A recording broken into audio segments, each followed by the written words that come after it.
नमस्कार, मैं भावना ठाकुर और आप देख रहे हैं कोहराम लाइव।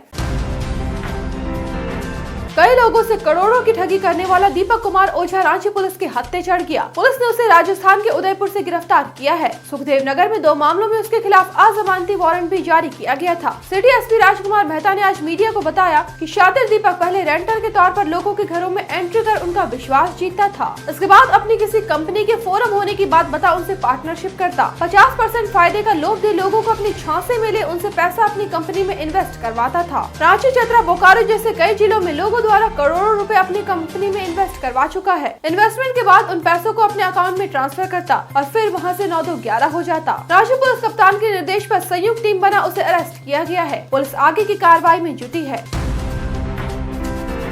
झारखंड में करम पूजा की धूम है। मौके पर गवर्नर सीपी राधाकृष्णन और सीएम हेमंत सोरेन ने प्रकृति पूजा करम पर्व के पावन अवसर पर प्रदेशवासियों को शुभकामनाएं दी हैं। सीएम सोरेन ने सोशल मीडिया एक्स पर लिखा, प्रकृति पूजा करम पर्व के पावन अवसर पर सभी को हार्दिक शुभकामनाएं और जोहार। सदियों से चली आ रही झारखंड की हमारी समृद्ध संस्कृति और सभ्यता का प्रतीक है करम पर्व। प्रकृति के साथ मानव जीवन की एकरूपता तथा भाई बहन के परम स्नेह और सम्मान को दर्शाता है ये पावन पर्व। आप सभी के जीवन में खुशियाँ लाए, आप सभी स्वस्थ, सुखी और समृद्ध रहे, यही कामना करता हूँ।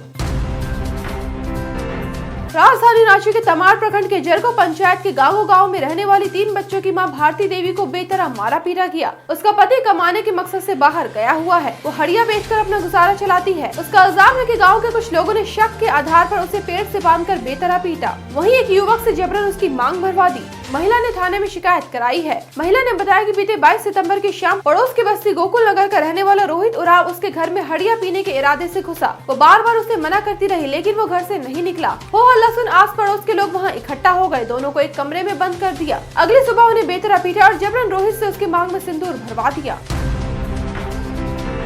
गिरिडीह के मुफस्सिल थाना क्षेत्र के गंभरा गांव में विजय यादव के घर में कोहराम मच गया। 34 साल का विजय हरियाणा में रहकर काम करता था। वो करम पूजा के लिए अपने घर आया हुआ था। घर में कर्मा पूजा की खुशियां छाई थी। पूजा के लिए फूल तोड़ने विजय तालाब में गया। बारिश की वजह से तालाब लबालब भरा हुआ था। उसे पानी की गहराई का अंदाजा नहीं हुआ। बैलेंस बिगड़ने और पैर फिसलने की वजह से वो तालाब में डूब गया। आनन-फानन में उसे किसी तरह बाहर निकाला गया। अस्पताल ले जाने पर डॉक्टर ने उसे मृत घोषित कर दिया। जवान बेटे की मौत के बाद घर में कोहराम मच गया। गया में घर से लापता युवक की नदी किनारे खून से लथपथ डेड बॉडी मिलने के बाद इलाके में सनसनी फैल गई। उसकी पहचान मोहम्मद हामिद हुसैन के रूप में हुई। खबर पाकर मौके पर पहुंची पुलिस ने शव को कब्जे में कर पोस्टमार्टम के लिए भेज दिया। वहीं पुलिस को स्पॉट से खोखा भी मिला है। वारदात फतेहपुर थाना के तरमा गाँव के ढाढर नदी के पास की है। मोहम्मद हामिद हुसैन को किसने और क्यों मारा, इसका खुलासा अभी तक नहीं हो पाया है। पुलिस मामले की तहकीकात में जुट चुकी है।